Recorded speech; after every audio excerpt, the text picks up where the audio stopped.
SPRM haruslah berada di bawah bidang kuasa parlimen, bukan di bawah Perdana Menteri kah atau mana-mana entiti. Kita mahu SPRM ini bebas bah. Sebagai contoh, kes rasuah Sabak yang melibatkan adun-adun, especially kes yang melibatkan profil tinggi dan merupakan public interest. Ianya nampak lama betul untuk disiasat. Berbakul sudah tu video keluar, mengaku lagi menerima duit. Lambat betul siasatan dilakukan. Macam mau tanya lagi, mau rujuk lagi SPRM. I am so sorry to say this. Tapi macam mana kita mau yakinkan rakyat kalau begini tindakan kita? Bismillahirrahmanirrahim.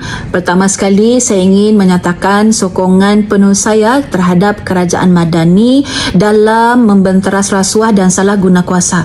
Tidak kiralah yang melibatkan golongan bawahan ke sehingga ke peringkat atasan pun, tidak kira pangkat, tidak kira agama, tidak kira bangsa, mahupun parti politik, perlu segera disiasat dan didakwa, dan paling penting tidak pilih bulu.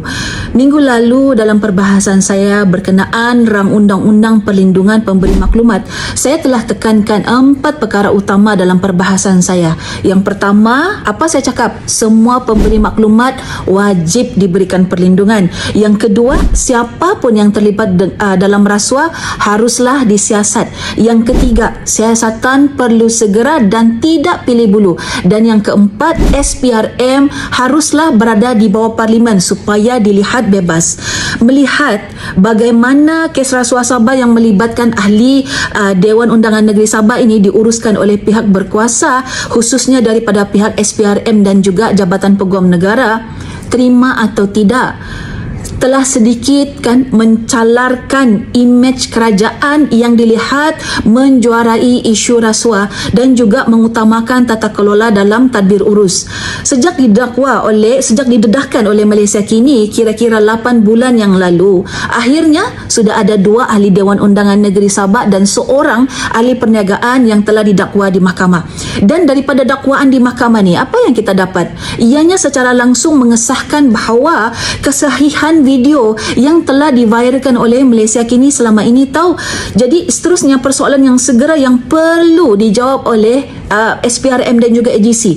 Mengapa hanya 3 orang saja daripada ramai-ramai yang terlibat dalam video yang telah viral itu, kenapa 3 orang saja yang setakat ini didakwa? Mengapa masih diam dan seolah-olah macam tiada tindakan langsung pun yang dikenakan kepada baki pemimpin yang terlibat dalam video yang saya sebut tadi? Kalau tidak cukup bukti, kasih tahu tidak cukup bukti. Apa susah? Ataupun apa yang dijadikan, ataupun barangkali ini seolah-olah dijadikan sebagai alat untuk diugut kepimpinan negeri ini. Saya tidak cakap tetapi inilah yang kerap kali dicakap oleh rakyat di bawah. Seterusnya, belum lagi selesai siri 1. Sekarang ini didedahkan pula ada pendedahan baru, siri kedua, yang saya panggil siri kedua lah oleh Malaysia Kini. Dan kali ini melibatkan beberapa pemimpin politik di Sabah yang secara tidak langsung seolah-olah hampir lengkap sudah kepimpinan negeri Sabah ini. Dan secara jujur, pendedahan ini betulkah, tidak betulkah Ini sangat memalukan orang Sabah lah. Sangat memalukan. Seolah-olah kita ini dijadikan lubuk ataupun tempat semua perasuah ini, dan lebih malang jika benar kepimpinan negeri Sabah ini semua telah rosak. Daripada nama Sabah berterusan diadili, diburuk-burukkan di media. Saya serius mahukan pemimpin-pemimpin yang terlibat ini supaya kamu buat laporan polis, ambil tindakan kepada Malaysia Kini.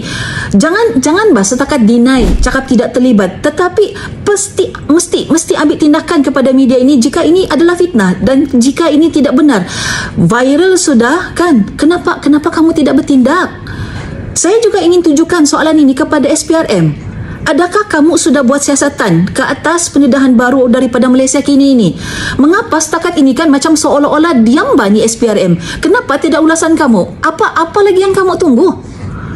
Dan terbaru, media sekali lagi tertumpu dengan isu mineral di Sabah ini yang melibatkan pemimpin tertinggi di Sabah dan juga seorang individu daripada Semenanjung yang netizen gelar dia sebagai seorang yang sangat berkuasa dan sangat kebal daripada sebarang tindakan, sebarang siasatan. Siapa dia ni? Apa bekerja dia sampai dia dapat begitu istimewa, dia dapat layanan begitu istimewa. Mula-mula bilang tidak terlibat, tetapi bila dikasih keluar segala minit, segala audio dan sebagainya, lari pula daripada media. Kiri, kanan, depan, belakang, daripada darat sampai laut bah. Sabah ini kan seolah-olah hasil kita ini dijadikan lubuk untuk kaut kekayaan untuk kepentingan pihak-pihak tertentu. Apa orang Sabah dapat? Saya mau tanya, apa orang Sabah dapat? Sekali lagi saya mau ingatkan pada pihak berkuasa, jangan pilih bulu. Ada kes siasat, ada pendedahan siasat, ada video, ada pembuktian siasat. Siapapun yang terlibat siasat dengan segera. Dan kepada orang Sabah, dia Sabahan, kita mesti ambil peduli. Kita mesti ambil peduli dengan apa yang hasil-hasil kita ini semua yang kena jadikan sebagai keuntungan oleh pihak-pihak tertentu. Ini hasil-hasil kita kan, kalau kita kumpulkan jalan raya kita bagus bah. Kita punya elektrik banyak dapat kena buat. Kita punya pipe air banyak bah dapat kena ganti. Jangan bah kita terlampau bertoleransi tentang isu rasuah ini. Dan kenapa saya bising betul pasal isu rasuah, kamu tahu kenapa? Sebab rasuah ini best friend dia adalah kemiskinan. Selagi kepimpinan ini banyak terlibat dengan rasuah, selagi itulah Sabah tidak akan pergi mana-mana, selagi itulah Sabah tidak akan maju, dan selagi itulah Sabah miskin. Itu saja. Terima kasih.